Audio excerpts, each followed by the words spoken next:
Facebook is under fire for censoring posts promoting Nuclear for Australia, the pro-nuclear lobby that's run by 18-year-old Will Shackel. Now, individuals who tried to share a petition to get rid of the legislated ban on nuclear power and a video with entrepreneur Dick Smith have had their posts removed, with users warned it looks like you tried to get likes, follows or views in a misleading way.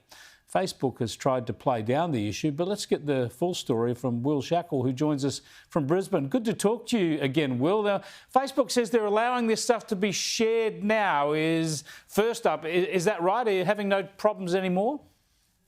Look, Chris, I'm outraged. Facebook has censored the nuclear debate. Yes, they have now restored it, but I think it's surprising that nuclear energy is the biggest conversation currently in Australia. We're the largest organisation campaigning for it. And they didn't realise for months that users had been unable to share our petition. I think that is mind-boggling. So, yes, it has been fixed, but it took way too long. And in the process, it meant that the facts and reality of nuclear energy was not getting out there. So I'm still outraged at Facebook, and I hope they learn their lesson from this. Have they given you a reason, a rationale for why they said this stuff was misleading in the first place? Look, Chris, I haven't been contacted directly by Facebook. They were contacted for the story, so they responded to the media story, but not to us and not to our supporters. More than 40 of them have actually come forward to Nuclear for Australia to report to us that they've had their posts taken down when they've tried to share our accurate, fact-based information about nuclear energy with their friends and family. So, no, we haven't received direct comment from Facebook. And I think it just goes to show the issue that we're experiencing. Well, absolutely. It's outrageous because I'm very familiar with your stuff. As you know, I've had a look at your petition. I've recommended it to people. We've interviewed you many times. We've interviewed Dick Smith many times. There's nothing political. There's nothing ideological about anything you share with us.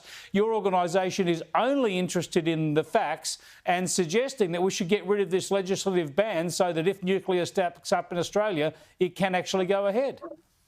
And look, Chris, at the same time, the Australian Conservation Foundation is sharing ads depicting people wearing gas masks and glowing green koalas outside nuclear power stations. So those are the ads that Facebook is accepting. Now, we think that Australians should be able to see those ads. We don't think they should be censored because it goes to show what the anti-nuclear movement is all about. But what's really important is we need to be having a facts-based discussion, and ultimately that's why we've got a campaign, Facts Not Politics, and we'll be doubling down on our effort to share the facts with Australians through our campaign. And I'd really encourage your viewers to contribute to that using the link which should be available to them. Well, I think Facebook should get back to you with some sort of reparations as well, because as you say, not only has this prevented so many people sharing the petition and therefore preventing you getting extra people signing up to the petition, it also damages your reputation. When people see that it's been tagged as misleading, then they are given a bad impression and a false impression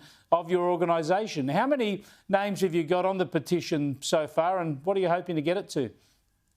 Over 70,000, Chris. We've got over 70,000 supporters, and I think that's what the really important thing is. This is a national movement on a scale that we've never seen before for an issue like nuclear energy. The politicians will say that no one likes nuclear. Well, we've got 70,000 grassroots supporters, started from the ground up to this level here today. So I think it's an incredible milestone, and we'll be looking to expand that, hopefully above 100,000. Let's see where we get. But we know that the majority of Australians support nuclear energy, and it's just waiting for the politicians to realise that and for the politicians to wake up to the facts and science so the ban on nuclear energy is finally lifted in this country. Look, it's beyond belief when you think about the misinformation that is shared on Facebook and other social media platforms every day when it comes to renewables. They keep telling us renewables are the cheapest and renewables can be secure and renewables can supply the whole country, and misinformation about nuclear saying it's unaffordable for Australia, it won't work. On that side of the argument, there doesn't seem to be any handbrake on misinformation, yet they're making it difficult for you to circulate cold, hard facts.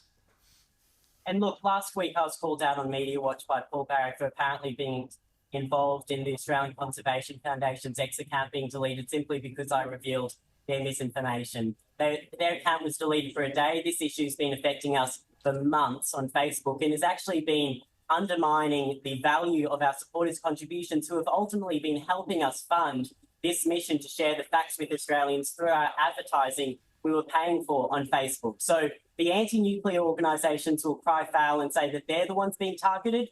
In reality, it's always been the pro-nuclear side, which has always had it harder on our side.